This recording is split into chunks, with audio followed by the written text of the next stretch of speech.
And I'd like to talk about the sort of potential benefits for healthcare, actually. I think that's probably one of the most useful things to do.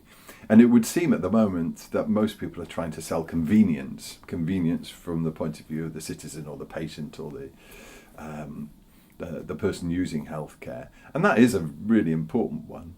But actually the potential is to change something which is mass-produced, the kind of Henry Ford approach to healthcare, in which a service or a system is set out to provide a series of interventions through your life when you hit periods of ill health, to instead looking at very much more of a patient-centred or person-centred approach to healthcare, in which your own knowledge about your own health is enriched, that clinicians and others in the healthcare system have a really good picture of your overall health, and can give you prompts and ideas and guidance in how to manage your health well, and during periods of ill health can give you extremely appropriate treatment which matches again your own lifestyle, your own personal attributes. So one example, of course, which is in the news quite a bit at the moment, is that you can have personalised medicine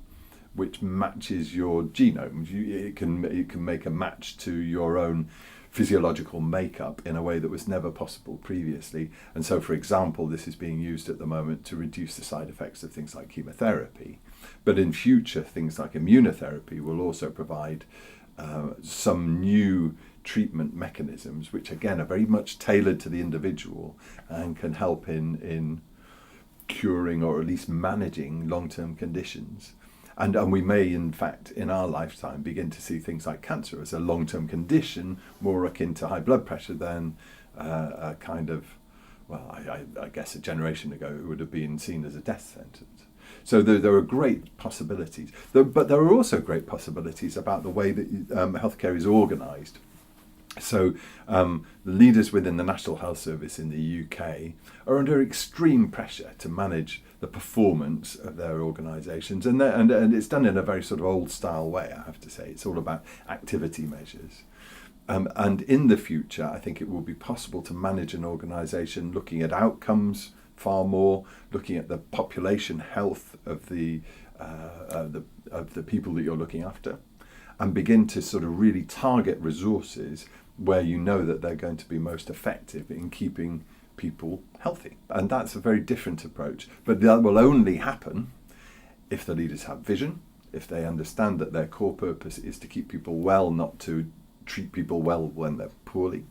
It also means that they need to reach out across their whole organisation, and that new skill sets are brought to bear on national health, which would include the National Health Service is already a major consumer of extremely advanced technology, but it also still uses a really load of old stuff. So the story goes that they're still the largest purchases of fax machines and dictation machines as well. So there's a long way to go for some parts of the health service. But we can see great examples here in Britain, and there are examples elsewhere in the world as well, about how healthcare can change utterly. It can become much more about an individual life, well lived, in good health, with the support of a truly digitally transformed National Health Service.